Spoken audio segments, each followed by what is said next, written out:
আসসালামু আলাইকুম প্রিয় ইউটিউব বন্ধুরা, কেমন আছেন? আজকের ভিডিও টিউটোরিয়ালে আমরা দেখব কিভাবে মেইন কন্টেন্ট আমাদের ওয়েবসাইটে আমরা যোগ করব বা ওয়েবসাইটে আমরা শো করব। তো চলুন শুরু করা যাক। আমরা এখানে একটা ক্লাস নিব, class dot div cls class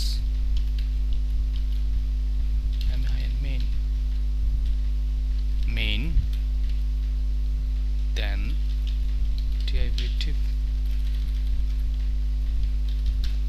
আমরা এখানে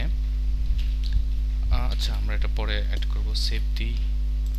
এখন এখানে আমরা মেইনকে স্টাইল করব, ডট main ডট দিয়েছি এই জন্য আগে আমরা হ্যাশ ইউজ করেছি, কিন্তু এখন আমরা ডট ইউজ করব এর জন্য যে আমাদের এটা ক্লাস। তো এখানে মেইনকে আমরা দেব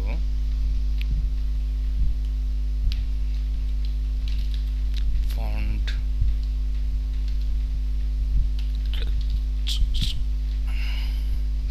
সাইজ 110%। 110% কিসের থেকে? 12%-এর এটা থেকেই সে 110% ফন্ট সাইজকে বৃদ্ধি করবে। আমাদের ডিফল্ট সাইজ হচ্ছে 12 এবং সে এখন এই 12 সাইজটাকে 110% বৃদ্ধি করবে। তারপর আমরা দিতে পারি ব্যাকগ্রাউন্ড কালার। আমরা আবারও আমাদের HTML এর সহযোগিতা নিব, W3 স্কুলের, সেখান থেকে আমরা একটি কালার নিব। আমরা একটু ডিপ কালার নেই, Ctrl+C Ctrl+V। তারপরে হাইট, এটা আমরা হাইট দেব না, যেহেতু এটা আমাদের কন্টেন্ট কত বড় হবে সেটা আমরা আগে থেকে বলতে পারি না, সেই হিসেবে আমরা কোনো ডিফল্ট হাইট দেব না এবং ডিফল্ট উইডথ দেব না। আমরা শুধু মার্জিন দিয়ে দেব, মার্জিন 10 পিক্সেল।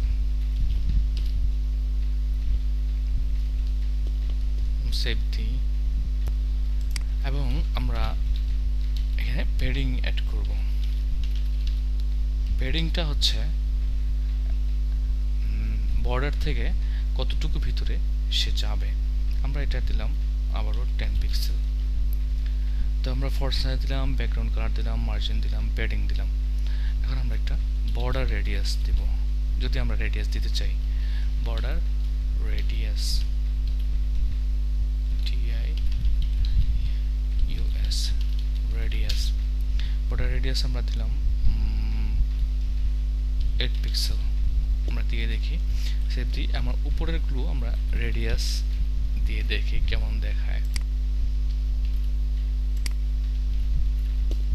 অর্থাৎ আমাদের হেডার এবং নেপারও আমরা রেডিয়াস দিলাম।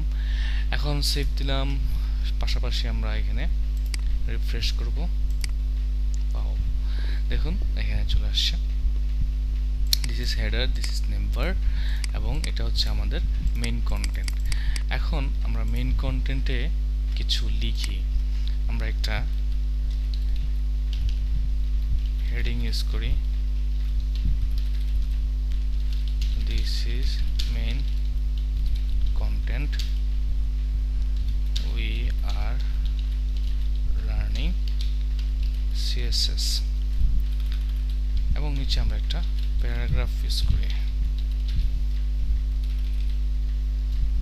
প্যারাগ্রাফের জন্য আমরা ওয়েবসাইট থেকে লরেম ইপসাম থেকে আমরা কিছু টেক্সট নিব, লরেম ইপসাম। এখন এখান থেকে আমরা কিছু টেক্সট নিব, ওরা এখানে কিছু টেক্সট আমাদের জন্য দিয়ে রেখেছে। Ctrl+C Ctrl+V। আমরা একটু এন্টার দিয়ে দিয়ে নিচে নিচে করে নিই আমাদের দেখার সুবিধার জন্য।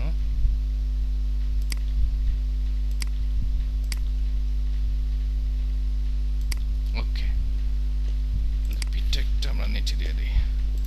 ওকে, save, sorry, and refresh. Wow, দেখুন এখানে আমাদের এটা হচ্ছে আমাদের হেডার, তারপর নেবার, তারপর আমাদের মেইন কন্টেন্ট চলে এসেছে। এখন এটাকে যদি আমরা ছোট করি, দেখুন সে নিজের মতো করে রেসপন্সিভ হয়ে যাচ্ছে, নিজের মতো করে রেসপন্সিভ হয়ে যাচ্ছে। বড় করলে বড় হচ্ছে, ছোট করলে ছোট হচ্ছে, যে কোনো সাইজে আমরা তাকে করতে পারছি লিকুইড। তার কারণ হচ্ছে আমরা এখানে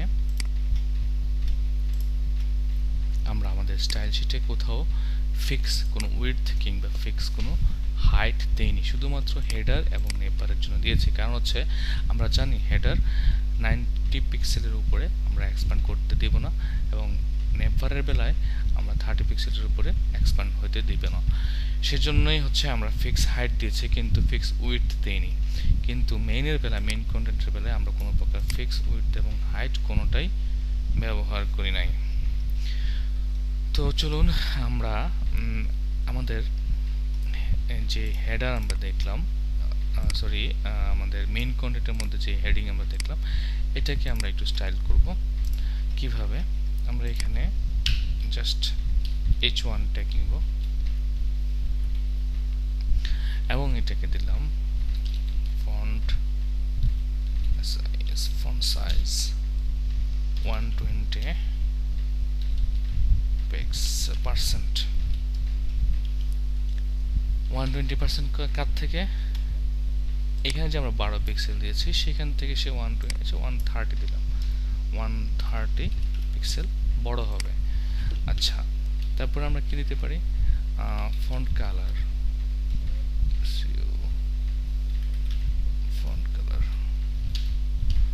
ফন্ট কালার তো অ্যাকচুয়ালি হয় না, শুধু শুধু কালার, কালার। আমরা এখান থেকে একটা কালার পছন্দ করি আমাদের HTML কালার পিকার থেকে। HTML কালার পিকার থেকে আমরা একটা কালার নেব, এটা নেব, এই কালারটা নিই।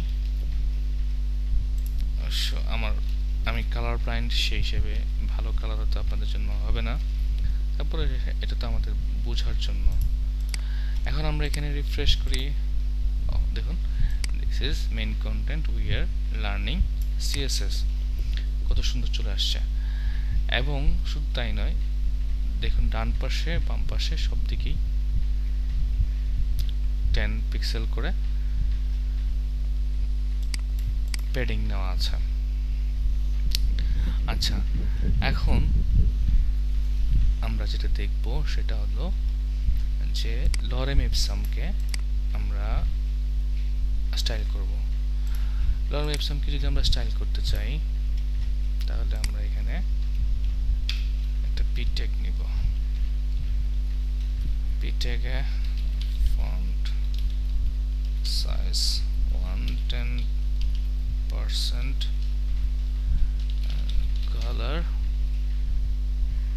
কালার আমরা কি দিব? এখান থেকে আমরা কালার নিব আরেকটা, এই কালারটা নিলাম, Ctrl+C Ctrl+V, এবং আমরা এটাকে দিতে পারি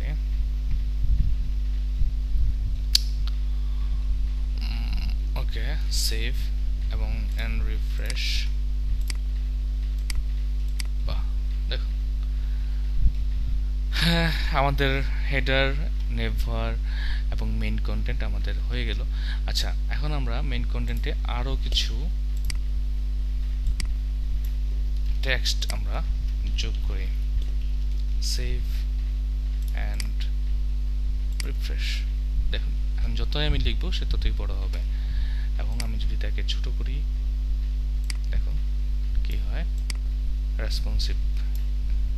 আরেকটু বড় করি, আরেকটু বড় করি, আরেকটু বড় করি, ফুল বড় করি, দেখুন টোটালি রেসপন্সিভ। তো প্রিয় বন্ধুরা, আমরা আজকের টিউটোরিয়ালে দেখলাম কিভাবে একটি বক্সের কর্নারকে বৃত্তাকার করতে হয়, অর্থাৎ রেডিয়াস দিতে হয়, এবং আরও দেখলাম যে কিভাবে মেইন কন্টেন্টে আমরা টেক্সট এড করতে পারি, মেইন কন্টেন্টকে কীভাবে লিকুইড করা যায়, রেসপন্সিভ করে তোলা যায়। তো পরবর্তী টিউটোরিয়ালে আমন্ত্রণ জানিয়ে আজকে টিউটোরিয়াল এখানে শেষ করছি। অবশ্যই সাবস্ক্রাইব করুন। যদি আমাদের ভিডিও টিউটোরিয়াল ভালো লাগে অবশ্যই সাবস্ক্রাইব করুন এবং আমাদেরকে আপনাদের মূল্যবান কমেন্টস জানিয়ে আমাদের সাথেই থাকুন। সে পর্যন্ত ভালো থাকুন। আল্লাহ হাফেজ।